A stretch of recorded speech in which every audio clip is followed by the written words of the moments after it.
What's up, Summoners? King Blair here. Today, for Top 5 Tuesday, we're talking about the top 5 nerfable units in Epic 7. Now, before you get your pitchforks and start saying, why are you doing this? What list is this supposed to be about? I disagree with it. Make sure you listen to the explanation and how I feel about nerfing as a whole and why I call it nerfable and not needs a nerf. So very different keywords. But if you do like the video, make sure you like, subscribe, join the Discord. I did have a stream yesterday and I completely forgot to put on the Discord. I felt so terrible about that, but I will announce it next time. And I had so much fun yesterday with the stream with you guys. I hope you all liked it too. Let me know if you liked it, but I definitely plan to do it more in the future and potentially even take it as my Fridays. Maybe not make a video on Fridays, but stream instead. And I think that'd be pretty fun. But I do need to get another monitor, so that's going to take a while before I am able to do that. So just keep that in mind. That you won't see one in the near future. But alright, if you like the video or dislike the video, make sure you let me know in the comments too if you disagree or agree with the list. I love hearing what you guys have to think. But yeah, without further ado, let's just get right into it. So first, how I feel about nerfing. This is a whole other topic for another video. I realized I was talking about this for 5 minutes, so I'm only going to touch on it very, very lightly. I disagree with nerfing, especially in Epic 7, which is why I said nerfable, not needs nerfing. Very different words. The biggest reason why is because I think nerfing, especially in gacha games, it's really, really bad. Both because economic standpoint and then just as a balancing standpoint. Economic, people pay real money in this game for a unit, for what, like a product that they wanted to do something that was advertised. So when they nerf a unit, people are spending thousands of dollars, y'all. Like thousands of dollars on some of these units. And I know you're like, oh, that's their choice and everything. But if you change that, even if you think it's good for the health of the game because it's better balancing, it puts such a sour taste in people that spend, and then they won't spend as much because they're gonna nerf another unit. What's the point in spending in a unit and investing in a unit? And then it creates this dynamic that less people are spending and then the game dies. Because if y'all love Epic 7, you guys know they need money too. That's the whole reason they're here, is to make money. We're here to have fun with the game, and even free-to-play players, you can do it. But the game, at the end of the day, needs a source of income. So that's the economic side, and then balancing side, it just seems a little lazy to just nerf a unit if you think it's too strong. I like the idea that they have of introducing new units, new mechanics, and different ways to counter that unit, so it's not completely shut out. It's a better way to do it, and they really need to play test. Like with Cerise, I'm glad they went back on certain things about her rather than doing it after she was released. That's okay. And if they nerf within 1 or 2 weeks and then do a refund for the players, that's also okay, because they refunded the players for what they spent, kind of like with Alencia, where she wasn't as they advertised. They refunded the player base that spent on her completely.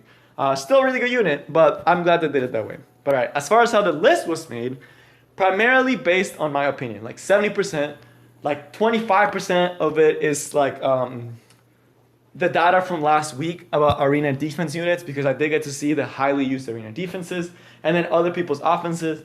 And then the last 5%, it's like what I've seen in the community, what they talk about, just overall, some of the units that they hate, some of the units that they like. But that's the idea. And the other thing is that this is a very PvP-centered list. Why? There's no reason to nerf PvE units. Like, yes, I could say Tema needs a nerf because she's the best one in PvE, but it's like, why make the game harder PvE mode? She's not doing much PvP, you know, like there's no reason to just like shut down Tama just because she's good at PvE. So this will primarily be a PvP list. So that, just so you guys know that. But right, let's actually start getting into it. So we're gonna do 2 honorable mentions super fast because these are units I know y'all are gonna ask me about, but they either barely made the cut or they're getting answered to really, really soon. The one that's getting answered to really, really soon is going to be Basar. Now, Basar is a really good unit. Amazing unit right now. But H. Yufin is coming out tomorrow, and y'all, she just completely shuts him down, which is really going to drive down his arena defense use. I really don't expect him to be used in arena defense at all after H. Yufin comes out for a long time, unless people find a way to counter. But H. Yufin really hurts him, and that also means that it will hurt him in RTA, which is why they started releasing a lot of strippers, which is something I realized. I don't know if you guys saw, but there's a lot of people that strip buffs now. Like there is Mui, there's Alencia, and the Iseria that's coming out also strips buffs. So they're definitely adding more strippers because Basar is basically getting completely shut out. So I do expect to see them in arena defense, just not necessarily Basar. So that's why he didn't make it to the list. The other one that didn't make it, someone that I know someone's going to mention and be like, RB's broken. Yes, he's really, really strong. He creates a terrible dynamic in RTA. That's, do I choose to ban him or do I choose to pick a counter and hope he doesn't ban my counter? So it creates a very harsh dynamic. But at the end of the day, tank teams can really handle this guy pretty easily, like really good tank teams. So it's yes, he's strong, but there are a lot of counters to him, and you can still just tank him out, which is why he didn't make the list. But definitely, he's right up there. I definitely struggle not placing him in the list. But now, when you'll start seeing the ideas behind the other ones, you'll start getting an idea of why I picked the ones I did. But right now, onto the number 5. Number 5 was hard. I'm gonna be honest with y'all. I'll let you guys the other units I was thinking about. But number 5, I feel like I had to include her. Faithless Litica. Y'all, Faithless Litica is so strong. Like, yes, she's not stupid oppressive, but when you go in RTA and you see a Faithless Litica, you know it's about to go down.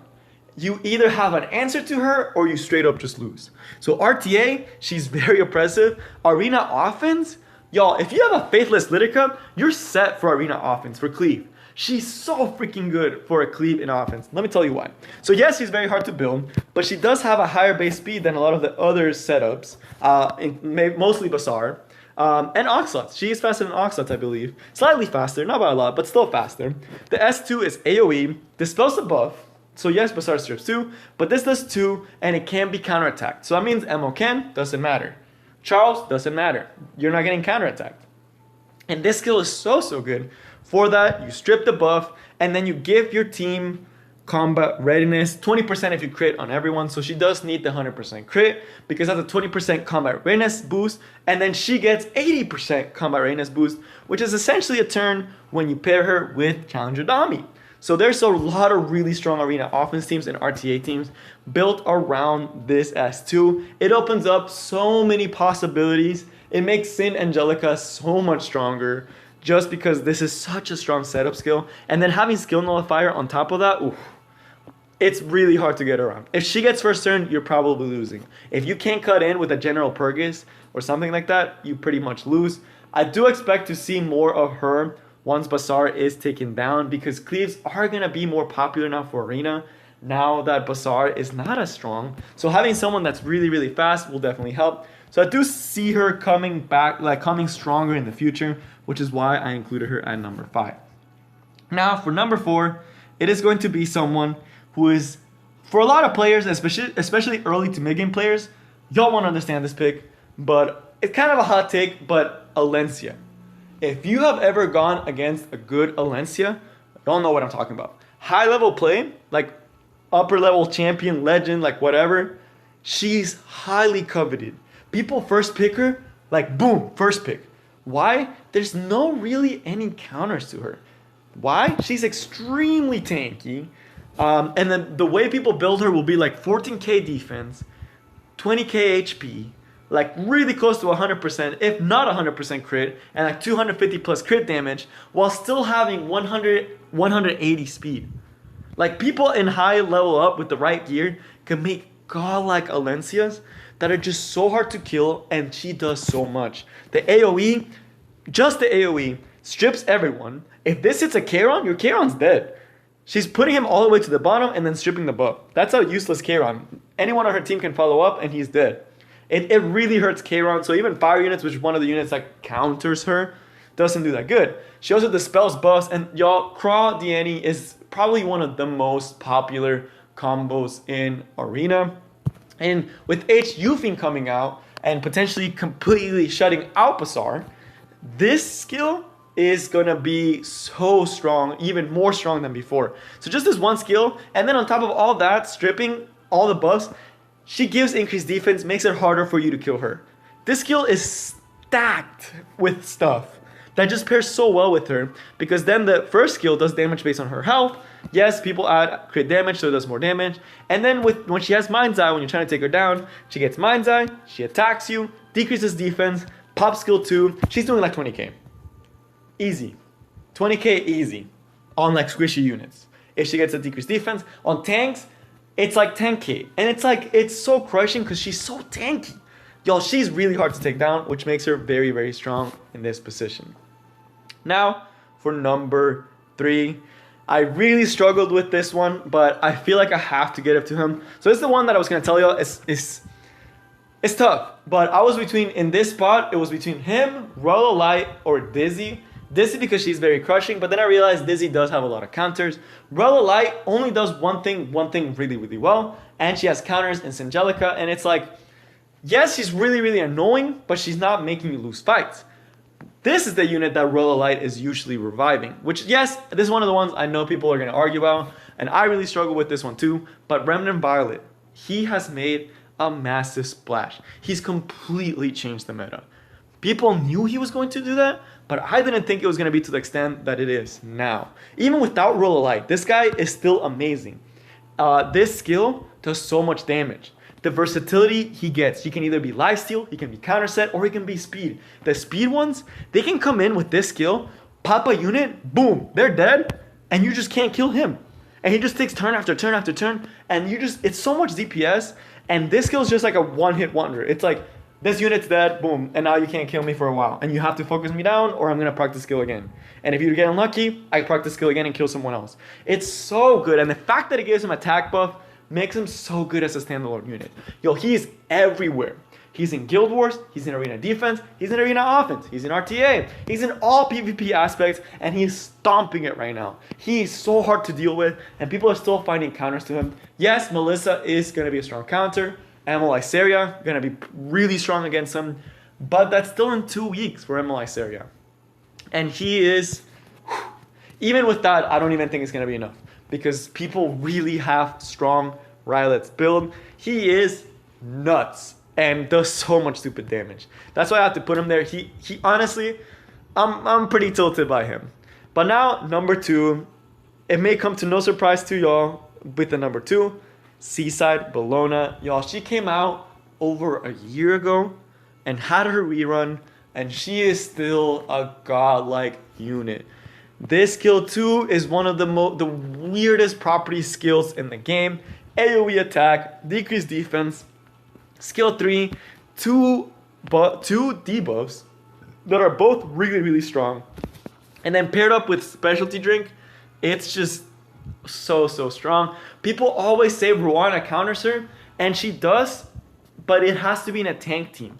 So in the right team composition, if you're not bringing a tank team, and then in RTA they can just ban Ruana, so it's really hard to deal with her. And in Arena Offense, you always have to build a team in Arena Defense that can deal with Seaside, because people bring her on offense. People have auto teams on offense with Seaside, because this skill 2 with Rengar Specialty Drink doing true damage on your tanks, there's nothing you can do about this. It's so freaking strong. It's such a good skill, and the fact that her stats are already pretty awesome, good speed, good defense, good attack, she's just stacked, and she still sees so much play. Highly coveted pick in RTA. Really annoying in defenses. Still like one of the most picked units as you saw last week.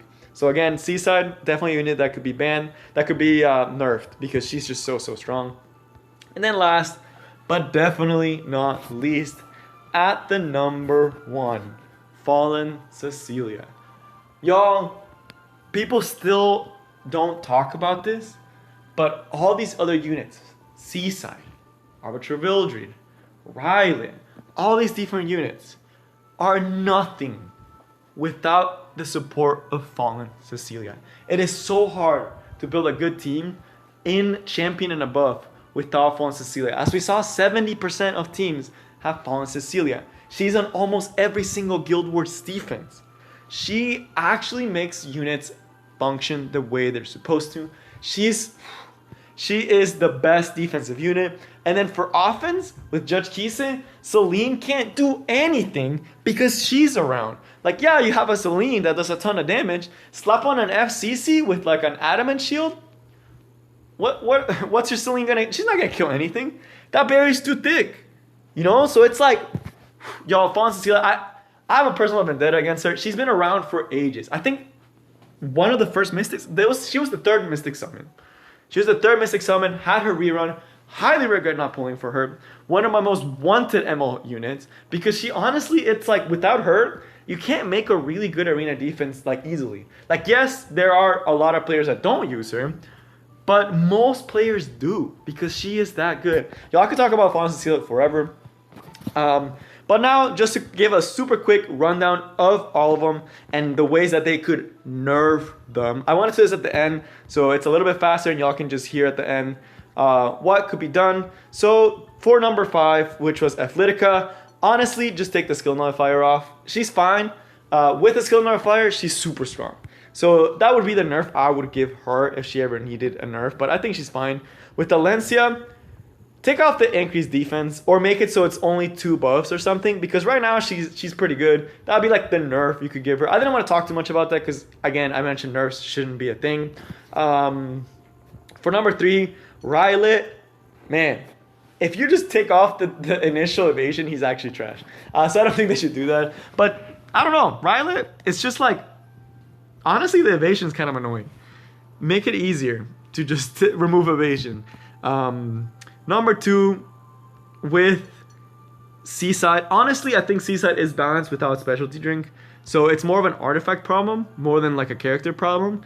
If anything, maybe half does not proc as much as it does like on a counterattack. That's stupid. This skill should not proc on a counterattack. That's what you should do. So it doesn't just proc on a counterattack. And maybe like Violet's, it doesn't just get 4 stacks when you do an AoE. But that would make it really, really bad. And then last but not least, Fallen Cecilia. Barrier strength would need to go way lower because she's annoying. But alright, that's all I got for you guys today. I don't want to make this video drag on any longer. But yeah, I will see y'all next time. Peace.